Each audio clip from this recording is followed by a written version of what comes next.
आपल्याला एचा उच्चार ए केव्हा येतो ते बघायचंय. आता हा आहे रूल नंबर 3. आपण 2 रूल बघितले, नियम बघितले एच्या उच्चाराचे. आज तिसरा बघणार आहे. एचा उच्चार ए केव्हा होतो? जेव्हा एच्या नंतर वाय किंवा आय किंवा आय जर येईल तेव्हा एचा उच्चार काय होतो?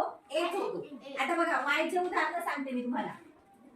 PAY, MAY, ने, WAY, से, बघा आता एच्या नंतर काय आलेलं आहे? वाय. एच्या नंतर वाय आलेलं आहे, म्हणून एचा उच्चार इथं काय झाला? आणि वायचा उच्चार एकदम सायलेंट झालाय. वायचा उच्चारच आलेला नाही, सायलेंट झालाय तो. PAY, पे, मे, बे, से, डे. आता बघा जेव्हा एच्या नंतर आय येतो तेव्हा सुद्धा एचा उच्चार काय होतो? एच होतो. आता बघा ब्रेन, बघा एच्या नंतर काय आलं? आय आलं, म्हणून काय झालं? ब्रेन. पेन, मेन, बघा एच्या नंतर काय आले? म्हणून एचा उच्चार इथं काय झाला? ए झाला. इथं सुद्धा म्हणजे तिसरा नियम बघा, लक्षात घ्या.